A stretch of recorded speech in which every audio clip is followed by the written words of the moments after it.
They made her too. Hey, I had to be especially loud because we don't have our normal cue in for the start of our meeting, so nobody gets that little grace period here. I'd like to. Give Dr. Malik a chance to catch his breath. Yeah. I got everybody's attention. I'd like to welcome everyone to the regular meeting of the school district of the city of Dearborn. It's July 22nd, 2019. Can we have a roll call, please? Hussein Berry. Here. Mary Lane. Oh, Mary Lane is absent. Roxanne McDonald. Here. Michael Mead. Here. Adel Mosip. Here. James Thorpe. Here. President Petlicoff. Here. Next, please. Pledge of allegiance to the flag will be led by Executive Directors Dr. Jill Chokel, Ms. Shannon Peterson, and Mr. Thomas Wall. There's no flag. Can you put a flag on the screen? It's out there. Imaginations, please. I pledge allegiance to the flag of the United States of America and to the republic for which it stands, one nation, under God, indivisible, with liberty and justice for all. All right, I'd like to welcome everyone to a different location. For anybody who tunes in on YouTube, it might look a little funny for the P12, but we are without power, as is a good deal of the surrounding area. And so we had to move our meeting to our other board location, which is at Henry Ford College, who graciously opened their doors for us tonight so that we could continue to have our regular meeting. So that being said, we're going to not be quite as flowing in the meeting because we're missing a couple of our regular items that we're accustomed to. All right, then, next item, please. I'm really letting you do it this time. Superintendent's update, agenda items. So before I get on, good evening everyone, get on agenda, I just want to make a comment. First of all, I appreciate working with the board and with President Petlicoff over the weekend when we found out about the power closure, and the idea was to come here because of the setup. And then I just really want to give it to President Calvaluna from the college, Kathy Demetrio and their staff here for welcoming us, making us feel at home. And actually we've been meeting up in their offices most of the day. And so we just really appreciate that partnership that they have and the willingness to step up and help each other. So, I want to thank them for that support with this situation with the power outage. I also want to mention that, we obviously want to comply with the Open Meetings Act and the law, so I made sure I called our attorney. I was pretty much familiar with what had to be done, but we made sure that we posted on this building. We also posted on the school district at our normal site. Now that's all that's required by law, but we're about transparency, so we went above and beyond. We put it on our website immediately. We posted it all over social media, through the district official channels, through my channels, and my understanding is even some trustees may have retweeted it. So we made sure that people knew, and if someone accidentally does show up at the ASC building, there'll be signs there and they'll direct them over here. So again, that's just who we are in the spirit of transparency. We made every effort, and that's the great thing about being a P14 district. We do have options. All right, so thank you, President. And so I'm going to call up Mr. Wall and Mr. Wills to just come up to the podium just regarding the bond. And the bond is on the agenda for tonight. The board did approve sending the application to the state at the last board meeting. We were at the state. I was up there with the team, as mentioned at the last meeting. The state sent the approval letter from the Department of Treasury just this past, I believe, Friday. I forwarded that letter to the board, and now the last step, as far as the board's approval, is the actual approval tonight on the agenda to go to the taxpayers for a vote in November. And so I'm going to have Mr. Wall comment just on what this briefly, just on what this new bond is about. Thank you, Dr. Maliko, Madam President, members of the board. This has been the conclusion of roughly about 2 years looking at the long-term aspect of capital funding for the school district. If you remember back about a year ago, we had an infrastructure task force and we brought this issue to them about how to fund these capital projects going forward. And we looked at all different revenue sources, including our own operating costs, building and site, recreation, millage. So we looked at different things, but they settled on a bond issue as the course to go forward. We looking at our current millage rates, to reducing it, maintaining it, or increasing it.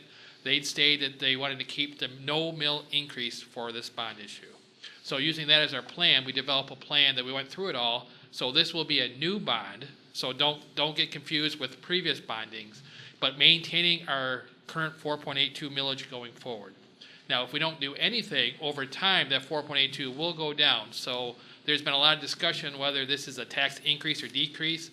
That's not what the infrastructure task wanted to do. They wanted to maintain our current millage rate so no one has to pay more millage on their house than what they're paying currently. And so that's what we use as a premise to develop how much money we can build, how much we can bond for capital improvements. So we engaged Plant Moran Cressa to look at our capital needs. So what they did is they looked at all our buildings, visited the engineers, the principals, the staff, and said what kind of needs are in the building, as well as doing their independent review of it, and it came over $500 million. Wow. Now, there's no way we can actually fund $500 million without raising the millage, but so we had to scale down the bond program to what we thought was the priorities, along with the principals and engineers, what their priorities were, and that's how we settled on the $240 million. All right, is there any questions? I'd like to thank you, too, for clarifying. There has been a lot of questions in the community of late about the understanding of this, as it's not a millage renewal, a bond renewal. It's a new bond, and I wanted to make clear that everybody understands that it is a new bond as we retire the old bond debt, Correct.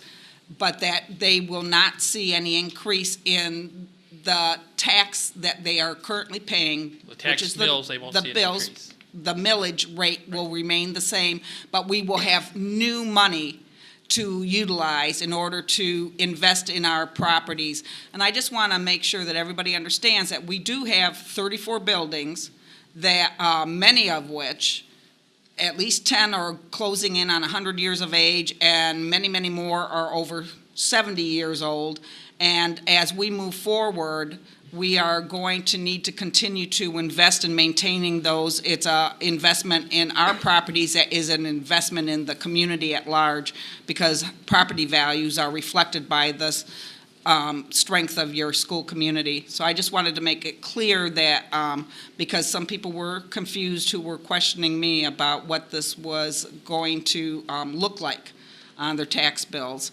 And so they won't see a difference necessarily, but we will be able to continue to go forward using new monies from this bond revenue in order to protect our properties in the long run. Right, and the It's- district will be These putting- are this is another 20-year 20-year bond. bond as well. I'd like to make sure Under everybody's two clear on. installments, so we'll do the In first two one. installments, two right. installments. Okay. And is there'll there- be a lot of Q&As that are going to be put on the website after today's approval that Mr. Mustonen will be putting all together to make sure, as questions keep going up, we'll just keep updating the Q&A as we go forward. Trustee Moses? Thank you, President. Trustee Berry and I and Mr. Wall also attended a town hall meeting at the Islamic Center of America was it last month? Trustee Berry? Yeah, Yeah. about 3 weeks ago. Right, and obviously this was talking about the taxes in general and assessments of houses in Dearborn, and the this potential bond came to be about in discussion. One of the attendees asked, why are we investing in older buildings? Because we're kind of putting Band-Aids, and that's a valid question. So I ask, my question is, how much an estimate is it to build a brand new school? Sure. I think this question even came to be when we were doing the redistricting for the boundaries. overcrowding. So, and this was answered. So I'd like the public to know the amount of money that we would have to invest to build, quote unquote, a state-of-the-art school. Sure. So again, Paul Wills with Plant Moran Cressa, I'm partner in charge of the K-12 practice. We actually have about 16 districts that are going through capital projects right now. One in particular is building a brand new middle school to serve roughly 1,100 students. It's about $186,000 and it's $58 million, so almost $60. So it's close to $275 to $300 a foot for new construction. When you look at your bond, everyone goes, wow, $240 million is a lot of money. Keep in mind, you have over 3.2 million square feet of space, so that works out to about $75 to $80 kind of per foot, which is going to be more than just a Band-Aid. It's going to be mechanical, electrical systems, plumbing systems, toilet rooms, which we heard from students, which we heard from principals, new roofs, new exteriors, so it's going to save you operational dollars as well. So to answer your question directly, new construction is about $275 to $300 a foot, and you're in that $75 to $100 a foot range for your 35 projects that are part of the bond. I just want to add something to what Trustee Mosa said. They don't build them like they used to either. When our buildings were built, they're 100 years old, but they were built well. They were built strong. Converting the infrastructure into to be able to handle today's technology is another issue that we incur because they are older buildings, but they are built well. Through the years, we've maintained them, so I think that by far that is the best option for us. And one of the things you look at the newer technologies, so I know the district went in through and looked at some LED upgrades. Well, that literally saves significant operational dollars on electrical services to these older buildings, so that you can actually consider maybe putting in air conditioning at specific areas that are potentially a support space, an office space, a cafeteria that's incorporated in the bond as well. So the infrastructure itself, you're right, is it's built to last. And so you take a look at those systems that are that 25 to 30 year life cycle.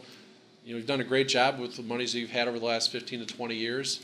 Again, when someone goes, wow, $240 million, that seems like a lot of money. If you look at other districts of your size, Grand Rapids has a $200 million bond, Walled Lake's about $315 million. So you're in that ballpark of that $75 to $80, $90 a foot to really do some great stuff on the infrastructure piece besides just the structural. So again, the buildings are structurally sound, the roofs, obviously need to be updated, the windows, but I'd say from a foundation standpoint, we did not see anything that would be necessarily like, oh my gosh, we got to build a brand new something. Part of our assessments, we did drill down to like electrical services, so we're looking at what needs new primary service, what needs new paneling, where you look at these panels, they can't even get parts anymore, not even on eBay or Amazon. So again, it's what are those things that could impact education. So again, that's part of that, as Mr. Wall mentioned. Your 10-year capital plan is going to be this $500 million. So right now you're just doing it in increments, which majority of our clients do. They just can't go bite off a $500,000 or $600 million bond to do everything that needs to be done over a 10 or 15-year period. One other question real quick.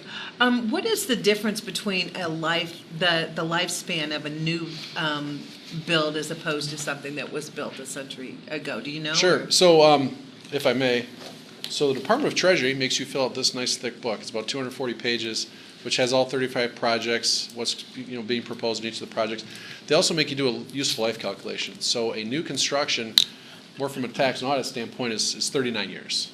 We know you use your district facilities way longer than that. By the way, most of our clients do. You don't see a lot of people tearing down a 1970s, 1960s high school, middle school, elementary. They repurpose it for something else. I look at like Farmington Harrison. So City of Farmington Hills bought it. They're going to put it in a rec center. It was built in 76, 77. They'll probably use it for another 25 or 30 years. Buildings are built to last 100 years, but you have to do a lot of infrastructural upgrades with mechanical, electrical, plumbing, and things of that nature. So. And one thing I'd also and I'll let you talk, Dr. Meek. I'd like to just tag on to this concept of building new as opposed to. We are a tight, landlocked community. We don't have a lot of free space. If we were to go into something like this of tearing down an old building because we don't want to just fix it up and build a new, you're without a useful building, or while you demolish and build on that same site, or you have to find property that will be able to be built on and use the other building. Where are you going to put those students during that time? A new build is a couple of years. My husband was in commercial construction. I'm well aware of how long it takes.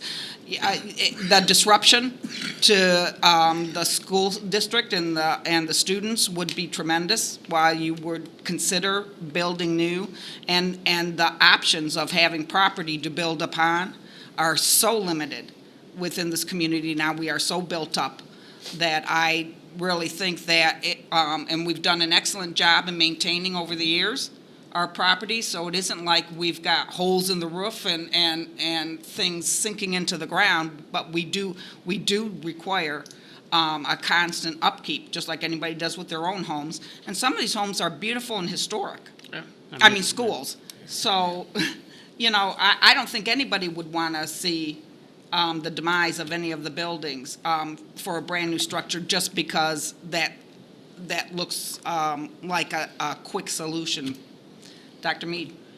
For clarification on trustee Mozek's point of view, are you saying that if we built a new building, that it would take all the money that we are thinking about distributing to 35 buildings? No, so for clarification, the example is what would a new school cost? And so elementary schools are roughly, call it 60 to 80,000 square feet.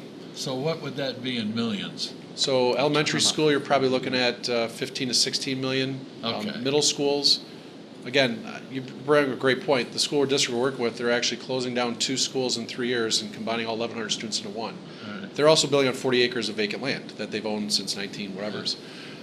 So you could easily build an elementary school for 15 million. You could build middle schools for 50 to 75 million. High schools, I can give you an example of a $100 million high school, and here's an example of a $200 million high school. And we've already seen those examples when we did our boundary changes. Right. So, Okay. But also thinking that we have elementary schools that have 700 students, so, correct. Easily, you know, when you're yes. talking $15 million, that would not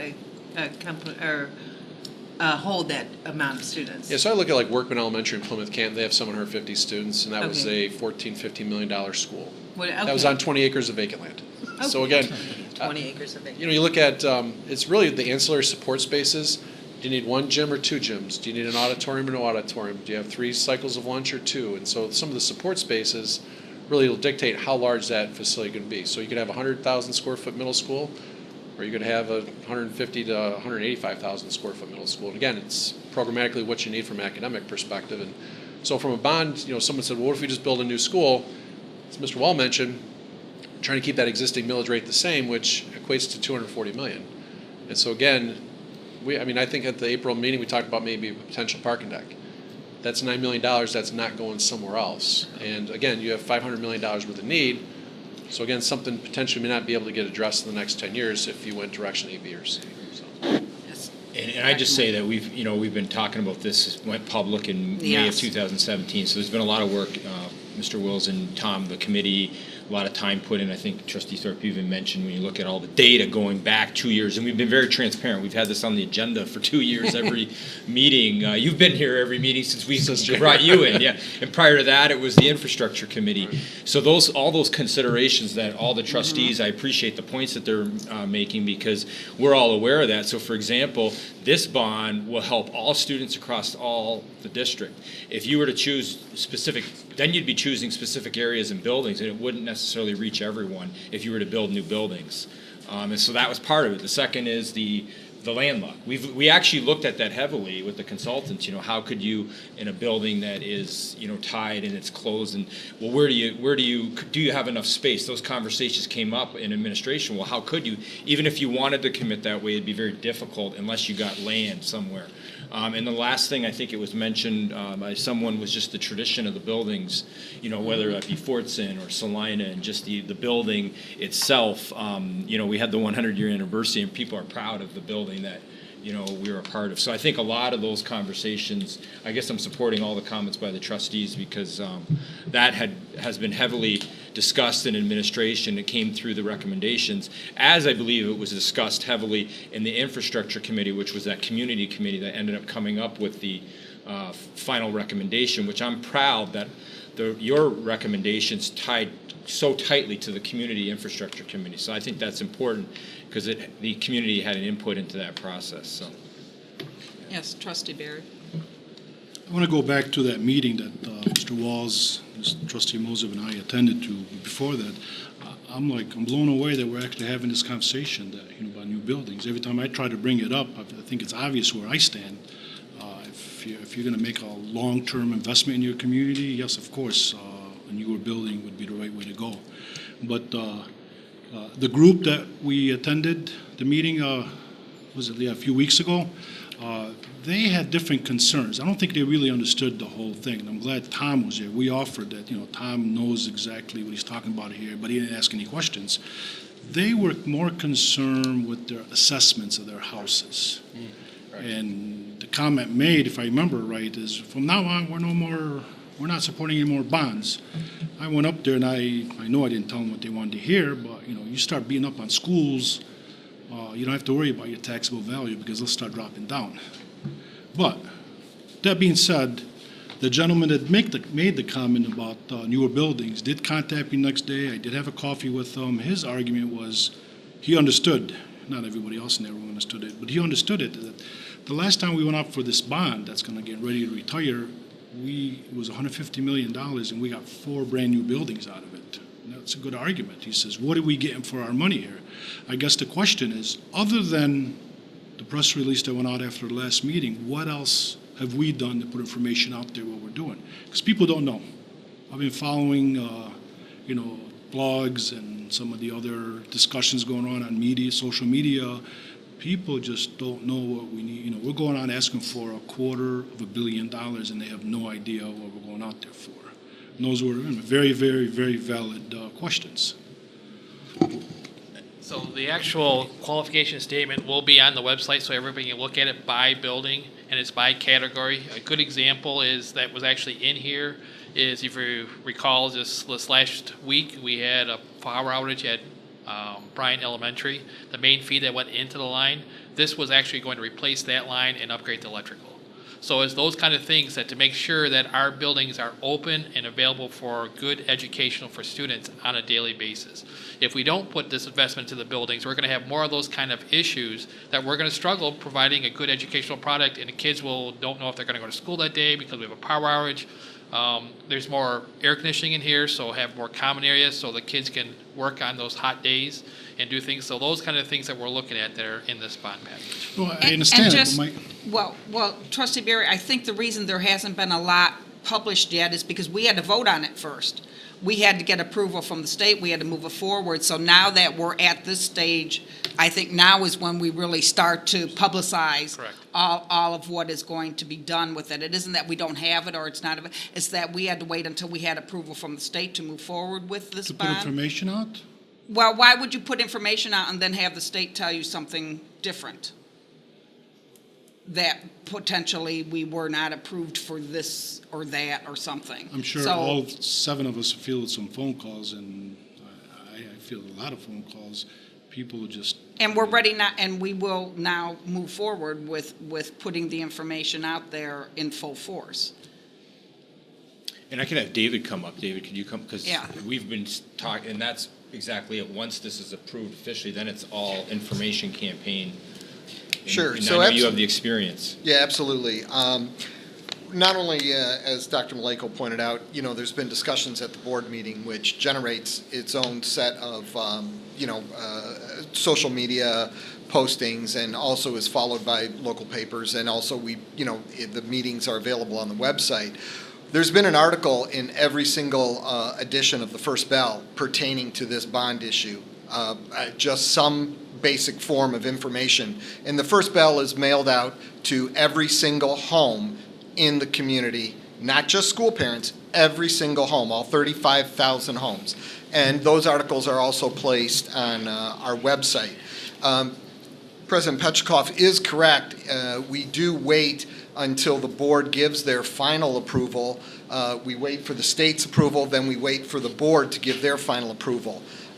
If I've erred in that way, I do apologize. I'm going on past practices back to the 2003 bond, where it was made very clear that we should wait for the board, because you guys are the ultimate decision makers about whether we move forward on this or not, before putting that information out there. So we've been doing a trickle of information to get things out there to people so that they knew this was coming. And in that information, we were including the issue about the mill rate, as well as the impact on all schools, the emphasis on infrastructure.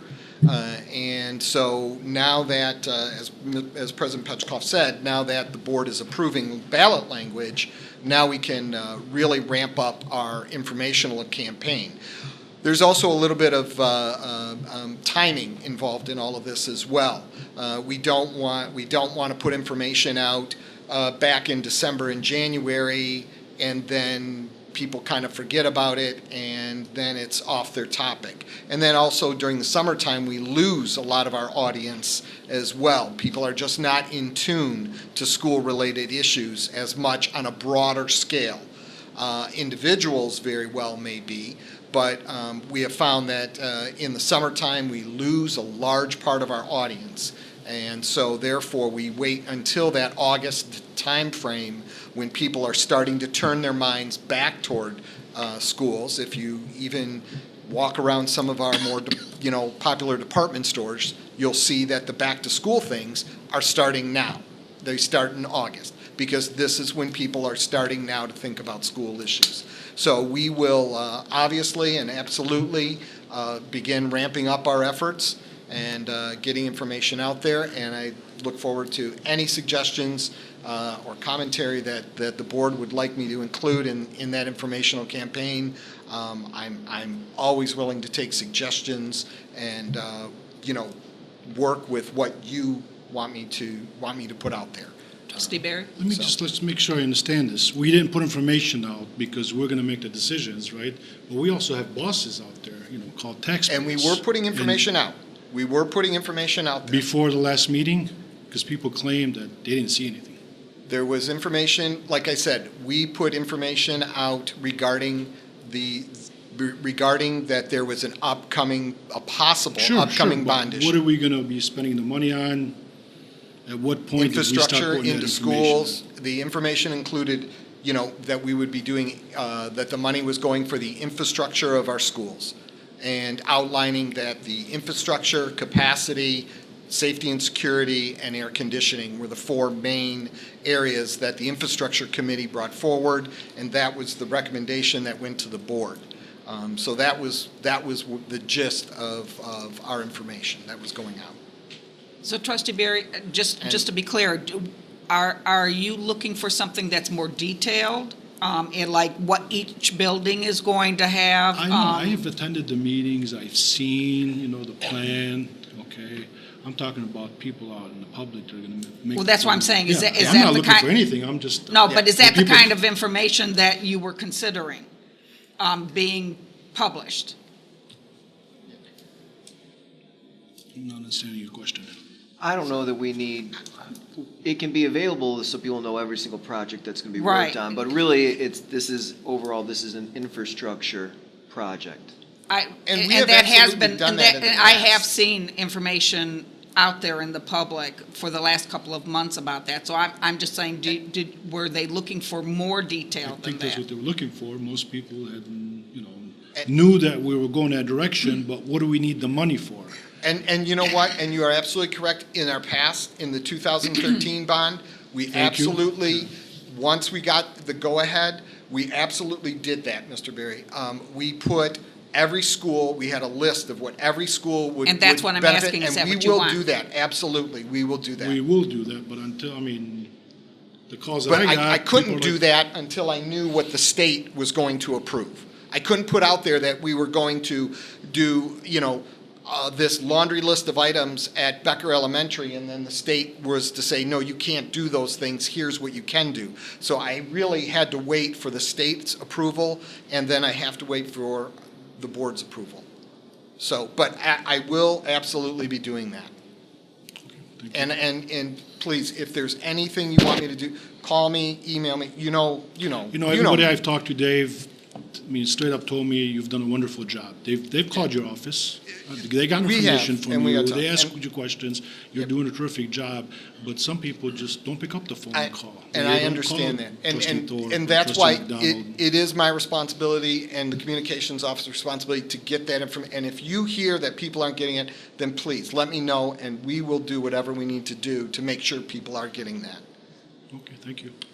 And I'd say too, we have a plan moving forward where we're going to be out in the buildings on the information campaign. David's already secured with cabinet their schedules. There's going to be a lot of information because we understand that we really have to educate the community and clarify so there isn't confusion. So I Yeah, appreciate principals the have already conversation. signed up for our informational meetings come in September and October.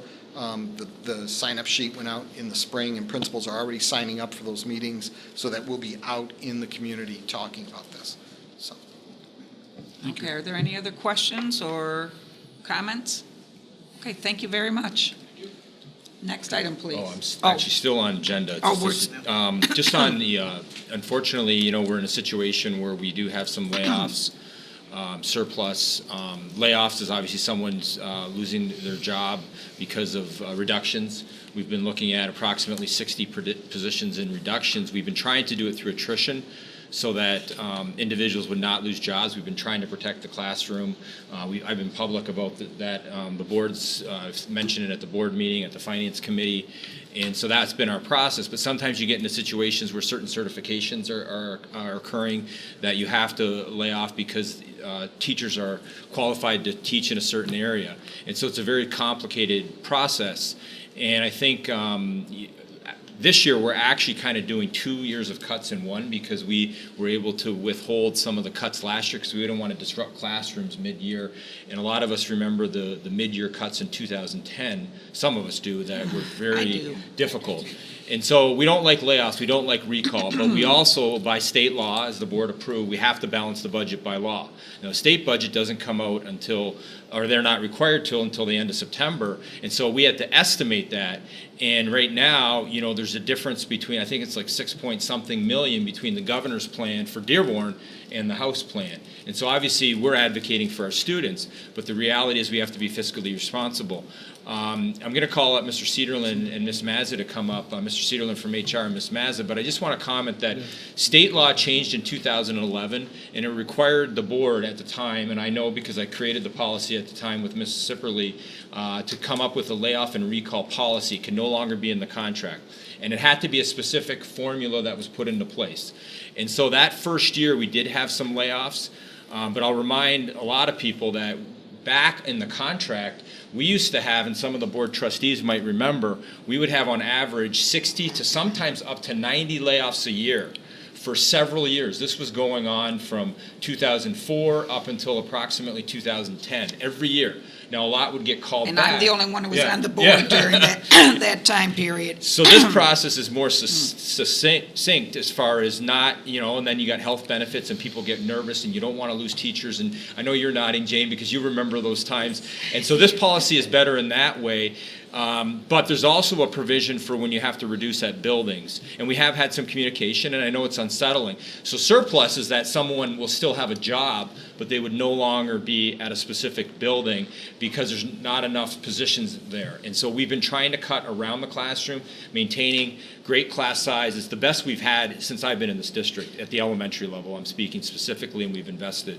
And so there is a formula. So not one individual. It's not a board member. It's not HR. It's not a DFT. It's a policy that's a mathematical formula that decides who gets laid off and who is surplused. And we have to comply with that per state law. And I have Mr. Cederlin and Ms. Mazza just to briefly explain that. And, you know, of course, we don't want to be here doing this. And again, we've worked very hard to limit, and we've done some things, I think, and I appreciate Mr. Cederlin and Ms. Mazza. They've really done a great job in a difficult situation. And the reason I know it is because I did it for several years, and I have experience, and it's not fun, but it's something that has to be done for the benefit of the district and the community and the students. And so, yes. Can I just ask for a clarification for people in the audience? When you say you have to surplus at a building, that they don't have to lay off, but they have to surplus, is that decision based upon the student count of the building, or? It could be, because it could be based on the count and the numbers, and so the executive directors look at that and they allocate a number of staff. So in most buildings, there was a reduction of the number of staff. We don't decide what staff, they just give a numeric number, and then that's when the policy formula kicks in as to who it is. So we don't know who it is when you say, all they're saying You is have to lose a body. one teacher, based on the numbers at that school. In other years, it may have been 2 or 3, and it just depends on the size of the high school may have several. And so we don't know who it is. It then kicks into the formula. Okay, thank you. Well, it's a formula. Dr. Maleko was pretty good to explain it. It is based on the board's policy that was passed back in 2013. Dr. Maleko did write it. The law changed. It used to be a seniority-based system. And when the law changed, it said seniority cannot be the factor. In fact, it's only the last and tie-breaking factor. It needs to be some type of a merit-based system. They mandated the evaluation, that we have to have evaluations and rank teachers according to highly effective, effective, minimally effective, and ineffective. And so that is one of the top criteria in how we determine who gets surplus. Those that are minimally effective or ineffective and minimally effective would get surplused first. And then just because you're surplus doesn't mean you're laid off, because there's the first round is to determine how many staff we have in each building and each department, and make a determination of how many positions do we have and how many staff do we have. And that can be complicated by just a cut of two positions. It can also be complicated by someone returning from a leave of absence.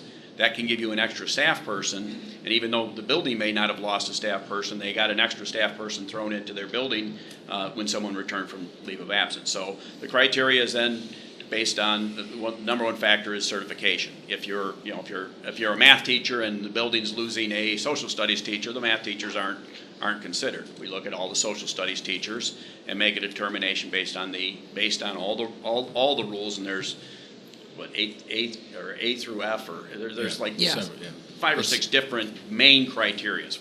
Certification, and then it goes to effectiveness rating, and then it goes to attendance.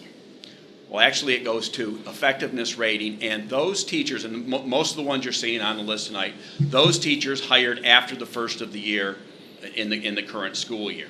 And that's where we're getting, and it kind of throws a seniority back into the system for layoff purposes. It doesn't for surplusing purposes, again, because we're not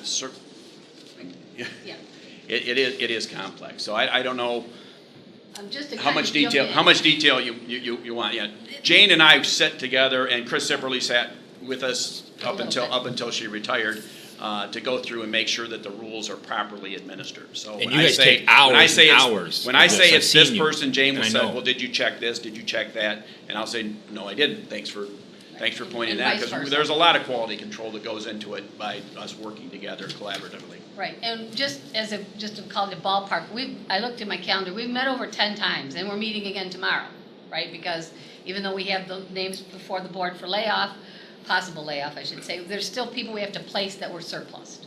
So we're still working on that. And so we've met at least 10 times, and each time we meet, it's a minimum of 3 hours. Sometimes it's 5 hours. And you think, how could it take that long? But things happen, we have to look at everyone's certification. Plus, in times we've met, we've had some resignations, and we've had some retirements. So if someone retires or resigns, then that opens a position, and then we're back to square one, knowing where to put people based on their certification. We're trying very, very hard to, if someone's surplus, to get them back in their original building if possible, if there's an opening. If there's not, then we're trying to match at least, if it was a lower elementary position, we're trying to find them a lower elementary position in another building. If it was a middle school position, we're trying to find them a middle school. But it's difficult because there's not as many positions. Fortunately or unfortunately, we have lots of openings, well, I shouldn't say lots, we have some openings at the high school level for math and science. So we're going to be forced as a district to hire some math and science people because we need secondary certified math and science people. And so we're really looking at every person we can to try and plug all the holes we can. And it's been, I mean, Rob and I know when we first talked, we thought we were only going to have to surplus. We didn't think we were going to have to lay off. When it got to layoff, I came home, I had a tick in my face. My husband says, "Oh my God, what's going on?" I'm like, I'm so stressed over this because I've been in the district 28 years. I was laid off my first 5 years every year. And I know how it can be, excruciating not to have a paycheck coming in, not to have health care. So I really do feel for my members. This has been heart-wrenching for me to know that I'm having to lay off people that depend on their check and their health care. It's not been an easy, okay, no big deal. It's been really a terrible summer. I mean, just really a lot of stress. And it's relatively unfamiliar because we haven't had to do this for years. So a lot of people are now learning, not only learning that it's happening, but it's a whole new system than what happened 8-9 years ago. Confusion. So that does add to the confusion. We refer always back to the policy. What is the guidance? What is the direction that we have to do? How does this person move and that person move? And there is very limited discretion, like Jane says. If we know we've got 5 elementary positions and we've got 5 elementary teachers, we're going to try to put them in the right grade level. We're going to consult with the building principals as to what they're looking for. And in some cases, somebody just gets placed in their building against their will. Some people, people are moving, they're not getting what they prefer. I think what a lot of them prefer would be to stay in the building that they're in. Unfortunately, under the rules, that's not a possibility. But things do change. When we were putting the list together on Wednesday, there were 15 people on your list. There are now 12. We had a retirement and 2 resignations happened between Wednesday late afternoon and Friday morning. So on Friday morning, we pulled 3 people off and we reshuffled the list. There may be a need. There may be some of these names that you have may be recalled in the next, at the very next board meeting, because positions will open up as we get resignations. There are staff who are applying to work in other districts. If they leave us, that leaves an opening. I just got notice today from another district that they're planning on hiring one of our teachers. Unfortunately, it's a special education teacher, so nobody on the surplus or layoff list is special education certified, so that's not saving us where we need to be saved. Ms. Mazza mentioned, high school science, world languages, special educations. You're going to see recommendations to hire. At the same time, you're seeing layoff notice. The layoff notices are primarily elementary, language arts teachers, music. There's music teachers just because of downsizing the number of elementary classrooms. We don't need as many music teachers. We would have had an art teacher, but that art teacher was also social studies certified. So even though she taught art for many years, she had rights to a social studies job over someone else, and it's just a matter of who has rights under the policy. And it is difficult. It's difficult making those decisions and sending the emails out and talking with staff about them being surplused. They're not happy about that, and then eventually those that are going to be laid off. It's difficult telling somebody that their livelihood's going to be changed. And I will say that you've hired some very good and compassionate and kind people that I'm laying off, because they were very kind to me, knowing that it is a difficult message to get. They accepted it. They are frustrated. They're out looking for, where am I at on the list? What are my chances of recall? I wish I could guarantee that they can come back to Dearborn. They will be on our layoff list for 4 years. So chances are, and we're going to hire elementary teachers in the next 4 years. We may be hiring them in the next month. Language arts teachers, we need them. We will need them. We just have a surplus of them right now. And I would just say, too, the hope would be in Lansing, just that we get a budget and then a more favorable budget versus what, was coming out of the House plan. Because then that would also be a positive way that we could return if the funding comes through. Then we wouldn't have to do a lot of this. And some of the cuts primarily, or some of the 50-plus cuts, I think we were close to 60 cuts, net about 50, because we actually added a few positions in some other areas. Lost my train of thought. Well, we've been trying to put people where we can. And if we can bring them back, like you said, when you have, Dr. Malenko said, if we get the budget approved from the state, hopefully we can put some of these people back before school starts. But that's a big if, right? It's the state of Michigan. We can hope that they come through with their budget, but right now we're at their mercy. And unfortunately, so are my members. Student count, that was a point that I lost my head. Student count, we know that our numbers are declining. They're not declining in great numbers like you'll see in other districts that are laying off in the 20s, 30s, and closing buildings and really reducing. Dearborn has kind of plateaued over the last 2 years, and we're seeing a slight decline. It could be we get more kids coming in on day 1, which is 35 days away when school starts, 7 or 5 more weeks. Between now and then, I'm optimistic. I'm hopeful that some of these will be called back. I'd like to be hopeful that all of them are, but it will be a tough decision to make. There are opportunities for these staff members in other districts too. So now that we've let them know, we gave them the notice, they're going to start looking. We may lose them to other employers, and that would be unfortunate. But we have to give them notice so that we're not dropping Make it on plans, them before the school right. year starts. Trustee Barry? Jane, I feel your pain. When I first saw that email, I was sick to my stomach. I Honestly. don't think you did, Mr. Barry, because I would not stop twitching for over a week. Yeah. Well, my question to you, I know the answer, I'm going to ask it anyways. This past week, as a board, we received the emails telling us how awesome our teachers are, and they are awesome. a lot of passionate people that respect the educators, respect their teachers. As the president of DFT, you feel like the rules and everything was fair, the process was fair? Like I said, I know the answer, but I Yeah, have to ask the absolutely. question. I made sure, well, with Mr. Seederling and actually Ms. Mason Malibazzi sat in on some of them. And the previous president, Chris Sipperly, was there for about the first 3, I think, or 4. We made sure we followed the board policy to the letter. And we looked at every employee. I mean, I'm talking, well, every teacher, K-12 teacher, to see what was their certification, how were they evaluated, and then when we went to absences, we can't count the FMLA, which I know I'm getting a lot of details here, but if it was an FMLA approved count. absence, those days weren't counted. Unfortunately, in some cases, we had some very just tragic things happen to people that did not qualify for FMLA because they were outside the purview of the FMLA rules, and I felt bad for those people, and that happened with a few that got surplused. So, but we did follow it, as far as I can tell, to the letter of the law. That's why it's taken us so long, because we are looking at every person and looking to see, we look up the state of Michigan to see what their endorsements are, to see, oh wait, they've been teaching this, but can they possibly do this? So we didn't have to bring in any new people, only the minimum we could, and use the people we have, so, Thank you. yep. Are there, Trustee Moses? Thank you, Mr. President. I'm very saddened to also see this list. I mean, this is the worst part of this job, is to tell the people who are very passionate about our schools that you're, you don't have a position with us anymore, or you would have to transfer from a school that you've built so many relationships with.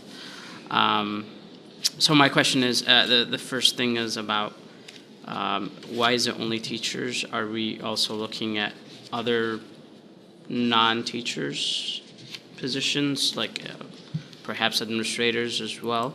And for this, and I'm not really aware, and I'll have to study more on this policy, are they the same weight as far as the 6 different things that you mentioned, or 7 different things, or each one would have higher weight, say? They have higher rates. So Okay. you go to certification, you go to brand new hires, you go to evaluation ranking, and then inside the evaluation ranking, have they missed more than 16 days in the last 2 years, and the 2 years end the date that the evaluations are due. So because we have to do this towards the end of the year, there's actually a May cutoff date. It doesn't go till the end of the year.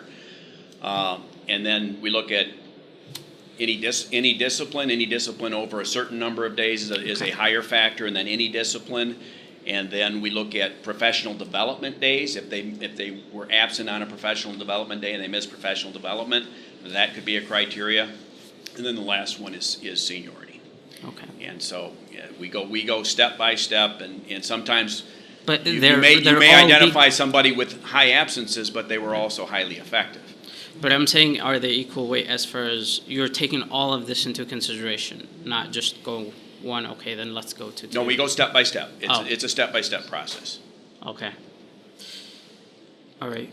I have another question. I could comment too on your other. Sure. Yeah, no, we're also looking at all cuts in all areas. I will say that it's the teachers and the administrators more. Now, there's not necessarily layoffs.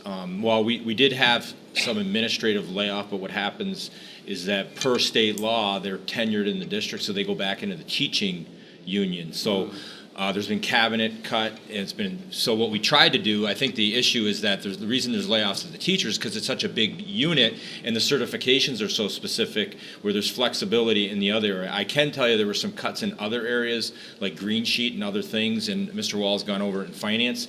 We do not have very many cuts, if anything, limited in non-instruction. And I'll just tell you the reason is because we have shortages. So, whether that be custodians or bus drivers and others, and we have issues of hiring people. So we didn't feel like we could really go into the non-instructional this time around and make a lot of reductions that would help. Now, there was some. So every unit took probably a bigger hit. I would say that probably the DFSA did not, but it's because of the shortages and the need that we have. Okay. So. I have one last question. So for those people who we are certain or almost certain that we might not be able to take them back, is the union and the administration helping them find other opportunities so they would actually have a job next year? I can speak to their insurance. If you approve the names at today's board meeting, I believe we're asking that they're not officially laid off until after August 1st, correct? It's The 5th is the date. 5th is the date, so that their insurance would continue until August 31st. So we're giving them their insurance. After that, they could purchase COBRA through the union benefits, which is very expensive, I Yeah. know. But I mean, legally, that's all we can do. We cannot Okay. keep someone on our insurance rolls if they're not yeah. active employees. As to helping them, well, no. I mean, because actually, we want them back. So, Okay. and we're hoping, because already, even though many of them only been here 6 months, the district's already invested quite a bit of money in their professional development. So we really don't want to lose those people. We want them back. So we're hoping that we can call them back in a timely manner so that they can come back with us. But really, at today's date, we don't have a timeline. So I guess on the flip side, if they're offered a job at another district, they should take it, only because I'm not going to tell someone not to, have a livelihood. Right. But we would love to have them back. So- One thing too with that, I could just comment on Yeah. through the Wayne County RISA and through the Metro Bureau and Tri-County Superintendent Association and the HR group, we talk to each other as well. So we're aware of which districts are laying off. And so I've had in the past, since I've been superintendent, when we had massive hiring that was going on, I've had some superintendents on the side say, well, we really know that this person we're not going to have the budget for this. We're still hopeful we may have some opportunity. And so we'll talk to each other and we try to help them out through those ranks. And we've actually hired some of those teachers through some of those conversations. Unfortunately, now we're on the other end of it. But again, and I mean, for me, I'm just going to say, I know surplusing is not, people don't want it, and it's stressful. But the same token, we're trying to protect jobs, and the people that are surplus, they do have a job, and that was something we talked about early on. Again, I don't want anybody to have to, but we've had to shift around to limit it, and hopefully we can get them all back, so. Many of the things we do are at this point in time, and we leave things tentative because things can back up. When we notified certain teachers that they were going to be surplus, they said, well, what if somebody leaves in my building? If the surplus eliminates up to a certain point in time, we just reverse them and put them back where they were. But at a certain point in time, building administrators are going to want to know who their staff is so they can start assigning classrooms and students so we can start the year up. So that, at this point in time, may change over the next 2 or 3 weeks as we go from hoping that, that an opening will happen to we need to secure things for the 2019-20 school year. Are there any other questions? Okay, then. Thank you. Thank you. As somebody who has been on the board since 2008, I went through the hundreds of layoffs, and it was at every meeting, we were laying off people, and then the school year would start up, and we'd be calling back a good majority of them, and it was just the most chaotic times for us. So it's never good. It's never a good place to be, but unfortunately, we have an obligation to our budget and to our school district, and we're going to have to be faced with these tough decisions every so often, and they're not popular, and we're not happy.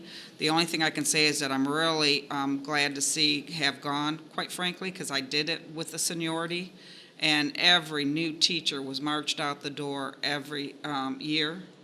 And we lost a lot of very talented individuals because seniority was the only criteria for layoffs at that time. And so now we have a system, while it's confusing and formula-based, and we really don't understand the whole gravity of it. Quite frankly, I think it helps us retain some of our best talent during these times. So I thank you all for your hard work. And I just have two more. Thank you. Okay. Comments. So I just wanted to comment on number 6 on agenda item tenable security. And Roxanne, Trustee McDonald, you had talked to me about this. Just that it talks about going for an RFP for January 1. Well, actually, I talked to Mr. Mashur, Mr. Wall, and Mr. Rangos, and they're actually hoping to have the RFP done for October. And if not, they can always renew the tenable for extended, so there won't be any gap in service. It might look like in there that there's a gap, but there For really- security. Yeah, for security. So, and because people might not know who yeah. Tenable is. Oh, I'm sorry, for security. So there won't be any gap in service, and I talked to Mr. Mashur, and he's got that, and I appreciate Trustee McDonald bringing that to my attention. The last thing is Iman Ahmed is on the agenda for approval as Salina Intermediate Principal tonight before the board. She will not be able to make it because she's out of town, but I just wanted to And those summertime appointments, I'll tell you. Yeah. And then I'm going to ask and now it's not. That's it for Okay, agenda so items. that's it for agenda, Otherwise, okay. I was gonna take Next Jim's- item, please. Non-agenda item. All right, I'm going to ask Ms. Peterson and Dr. Patterson to come up, and I'll ask them to kind of briefly go through just quick some positive data on the district. So we just wanted to quickly share some updated information on some of our college-going data. We know we've seen a little bit of this before, but we just thought that this would paint kind of a better, complete picture of how our students are doing. So first, I know that we've highlighted our district graduation rate. It's at an all-time high, and it's consistently been at around 95% for the last few years now. And although we're very happy about how our students are graduating, we also want to make sure that our students are set up for post-graduation success. So along with that, we have looked at how our students are enrolling into college, both 2-year and 4-year universities. So I know that this was shared with you a little while ago, our 3-year averages. And our district averages are 20 points higher than the state of Michigan in terms of college going. And one of the reasons that we're so successful is as we have so many options for our students, like here at Henry Ford College, which sets our students up for success with quite a few different places that they can go after with graduation. And this graph's a little bit confusing when you look at the early college because it says only 83% of them enroll in college months after graduation. But remember, 100% of them have attended college and have 60-plus credits already, some of them an associate's degree. So the 83% go on to 4-year, but all of them have attended Henry Ford College, and many of them earned their associates. So with our graduation rate, we have a high number of those students going on to college. And this paints a picture of college, but we also know we have students going into vocational, into the military. But with our college-going students, one other thing that shows positive outcomes for our students is once they're getting there, they're also doing well in school. If we take a look at this graph, what it's showing is that within 2 years, the number of our students that are earning 24 credits at both 4- and 2-year universities is again well above state averages. So the very top bar, it's showing that the statewide receiving 24 colleges at a 4-year university, and then Dearborn, you can see, is very comparable to that. If we take a look at our students receiving 24 credits at the community college, you can see that Dearborn is much higher than that. And when you take a look at both of those 2- and 4-year universities, you can see that our students are doing very well in terms of getting to college and then earning, credits once they're there.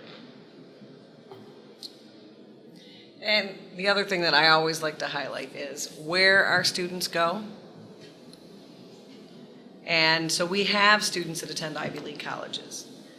However, the most common, we have a large number of students that attend here and then go off somewhere else. But Wayne State, U of M, Michigan State, the schools in our state are the most popular, but we always have a few go to Harvard and Stanford, and that's always nice to celebrate. Questions? Is there any questions? Thank you. Okay, thank you.